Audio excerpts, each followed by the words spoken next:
Chapter 6. They would kill to stop her. She had known that long before she boarded Aerovias Flight 16. Lima, Quito, Bogota, Caracas, San Juan, and, in another 40 minutes, New York.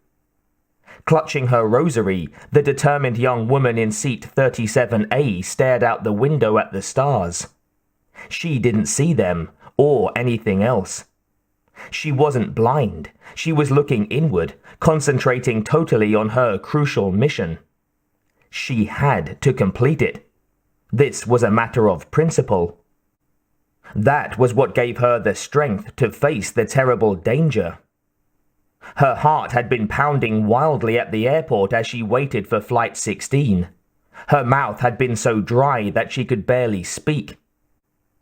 If they had suspected what she had concealed beneath the grey nun's habit, she'd be spread-eagled on one of the interrogation tables now. Naked, bloody, screaming as they hurt and defiled every part of her 29-year-old body. They did such things, routinely and expertly. Just thinking of it made her shudder, and she turned her head in unconscious reaction. When she squirmed in her seat, the pouch taped to her skin just beneath her breasts chafed her, and she winced. Seeing her discomfort, the dappered steward hurried towards the pretty young nun. Product of a religious home, Enrique Arias was always respectful towards members of the Catholic clergy. The fact that she had the lovely face of a cherub helped accelerate the macho steward's stride.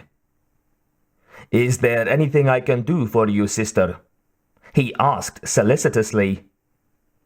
"I'm all right." "A pillow, that will help you," he said, and reached up to provide one from the overhead bin. As he walked away, he found himself wondering why such an attractive female had chosen celibacy. After all, ordinary-looking women could do this noble work just as well. She closed her eyes, but opened them wide a dozen seconds later. She couldn't afford to relax. She was still in danger. There might be a plainclothes policeman on the plane, watching her. She would have to stay fully alert until the Aerovias 767 landed and she entered the terminal at Kennedy. Then she would complete her crucial mission. She would help strike an important blow against the oppressors, one that would be noticed around the world.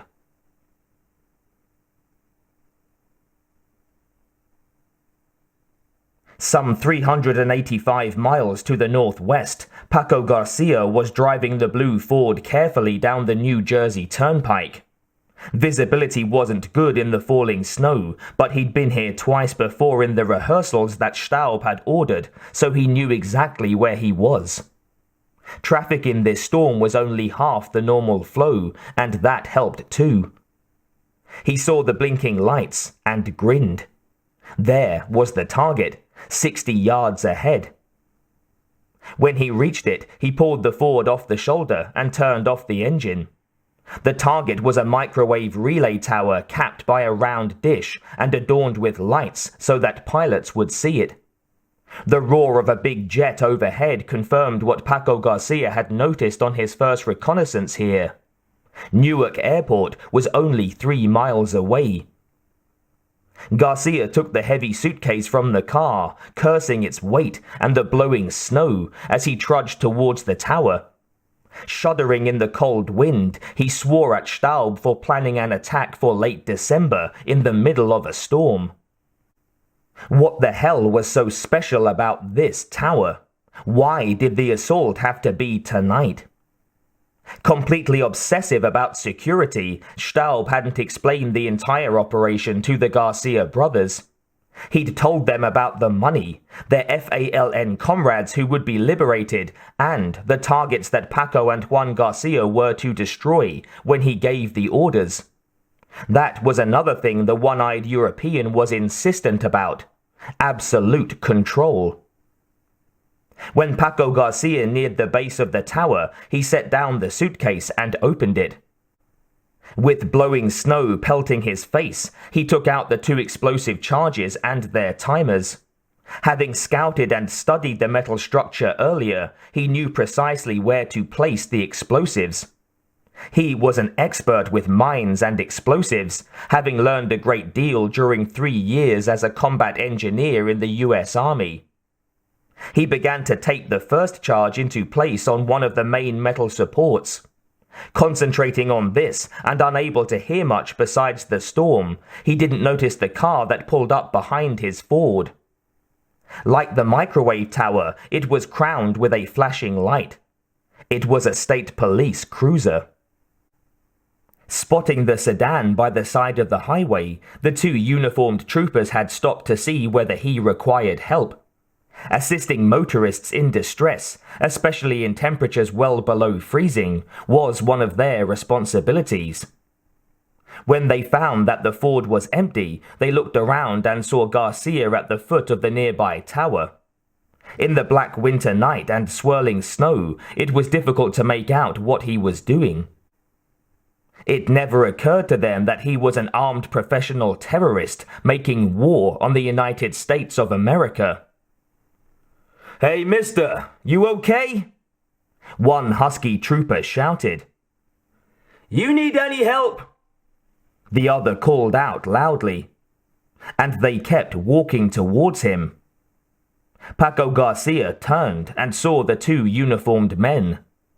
Talk or shoot. He had only seconds to decide.